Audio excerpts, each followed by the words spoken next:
baby, listen to me speaking. No matter who, just say the word.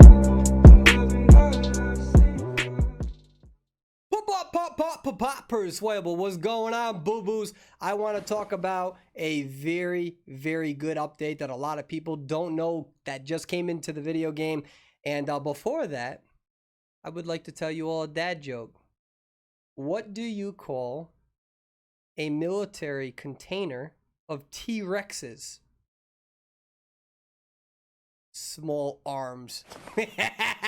Fucking terrible. I googled that joke. All right, so one of the most important features in terms of being a good survivor, the most important, I mean the most important, okay, is your ability to understand the spawn points. That is your ability to tight kite, that's your ability to rotate, that's your ability to transitional kite. You need to be in good positioning for tight kiting. And most of the time people have to tight kite when they fuck up their rotation, or they rotate so well that they get in better position for the tight kite.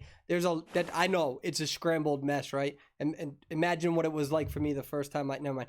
So what I want you all to know is that traditionally trying to learn this was fucking complicated. It was difficult. The reason being so is you had to play survivor, you had to play hunter, you had to get used to the hunter spawns, you had to get used to the survivor spawns, and then once in a while the development team would come up and then they would change the spawn points, which was always annoying. And so if you spawn, right, and you don't have an idea of where the hunter is at that specific spawn, you're already underwhelmed, or rather overwhelmed. You can never allow that to happen, right? So for instance, if I spawn on a map, I already know the hunter's either coming from there or there, and I need to have a better understanding as to where I need to go. Now that's a very important point. If you do not know spawn points, you need to start from scratch. Well, what the development team did is they added a feature in-game, in custom mode, where now you can practice this. For instance, this is going to be Arms Factory. If you guys can't really see, this blue little thing right here, that is Shack. So think of Arms Factory, the blue little indicator there is Shack, and the red one is Factory. All right, and what this is going to do, it's going to give you the potential possibilities of where the hunters spawn relative to the survivors. Now, this is good for new players and competitive players. You guys know that I coach all the time. And one of the things that I try to coach teams on is that you should be able to always identify the hunter without a seer based on your callouts. As an example, let me give you an example, a specific example to how efficient this is. All right.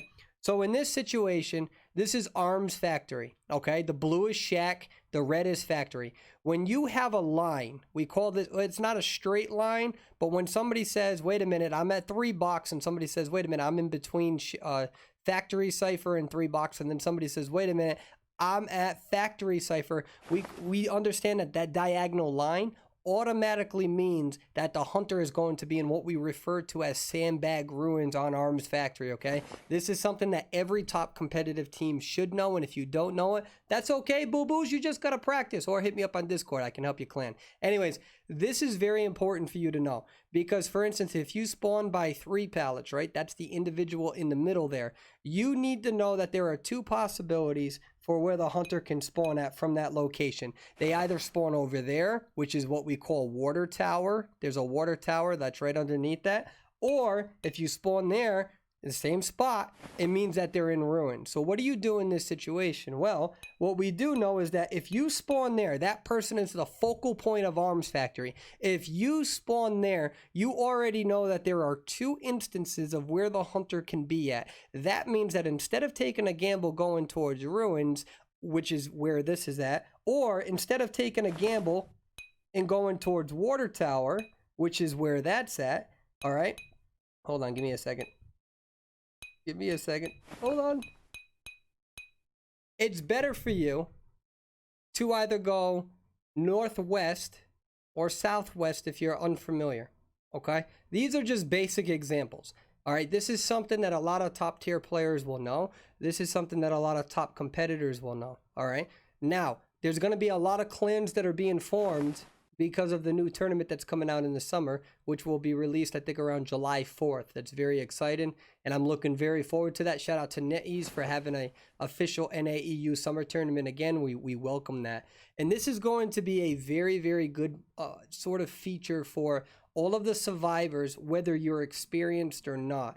And then I really think that if you're part of a top competitive team, you should be getting used to these numbers. You see that position of group 1, position of group 2, right? So if you are a top competitive team, you should be able to identify what group number you are based on your callouts. If you know it, if you're the focal point, you should be group 2, right? So you would say group 2 lineup or group 2. If somebody calls that out in the beginning, group 2, that's how you know exactly where all of the survivors are and where the hunter is. This gives you a good visual representation. So if you remember that group 2 is like this is going to give you a good indicator of where you need to go individually and where the hunter is going to go. In this case, the hunter already has 3 ciphers that they know that they're not going to go to. If I spawn here as a hunter, I automatically know that if I go towards the northwest, there's going to be 2 people here.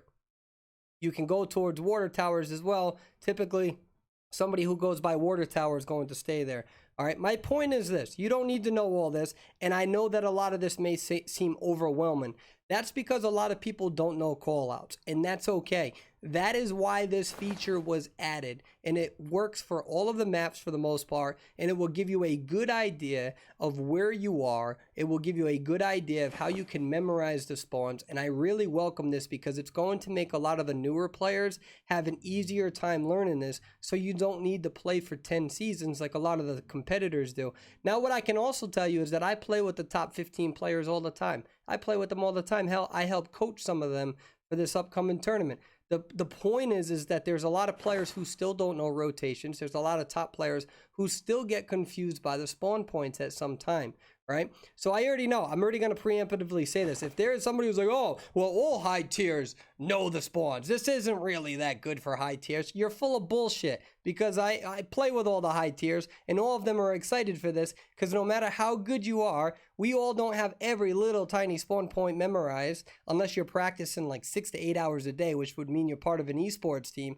And that's the purpose of this. This is going to help you, and you should absolutely use this. You should use this as a competitor. You should use this as a novice player. And furthermore, if you don't do well, make sure you save the replay so you can go back and you can figure out exactly where that hunter was. I do that all the time on live feed when I get my ass kicked, which does happen often lately. All right. With that being said, like I said, you have red church, you hit there, and you can see that indicator here. The upper portion is going to be what we call a small church or shack, and then you obviously have church in the middle. You have Sacred Heart Hospital. Actually, you know what? Let me go back real quick. I want to kind of explain this red church. What we explain with this red church stuff is where you see the blue indicator. Let me see if we can get a red one. See where the red one is? To the left of that, we call that broken side. That's where all the broken sides are. To the right of it, you have graveyard, and then you have back gate. So the north gate, some people call that back gate. All right. So that's the perspective that you're seeing there. You have Sacred Heart Hospital. You can see that blue indicator there, that's a shack again. All right. Obviously, the middle is going to be hospital. So that kind of gives you a visual representation of what you're looking at. Lakeside, again, where red is, you have big ship. So where red is, where the hunter is over there, that's going to be beach. We call that beach. And then you see over to the west of that, that's going to be where the shack is. In between shack and beach is what we call crab shack. You also have little boat, and then all the way in the southwest corner, we call that shit corner. And then the other cipher all the way on the bottom over there, we call that big rock. I mean, this should be a different video for what callouts are, but I figured I'd call it here. What we have here, you see first stop. So first stop is going to be in that northeast corner. Okay. The hunter, we call that God spawn. That's where hunter is at. To the left of God spawn, that big purple indicator, we call that 2-story. All the way into the northwest, we call that tent or 1-story. And then in the southwest corner, we call that 4th stop or working carousel, depending on where that hunter is. The Red Church, we already did that. Sand Street Asylum, fuck this map. Leo's Memory, I suck with this map, but we'll give it a shot. We got the big factory there up north. We have Shack. Northeast is where you're gonna get into the whole Christmas tree. When you look southwest, we call that God Spawn. I'm sorry, southeast, we call that God Spawn. And then when we look at southwest, we call that Shit Corner. Where the red guy is, where the hunter spawns on this, a little bit over to the west of that, where the cipher is, we call that Shit Corner. And then the exit gate, that's northwest, we call that Moon Gate. That's called Moon Gate. Or Moon Ruins. That's some of the callouts for that. Golden Cave, fuck this map.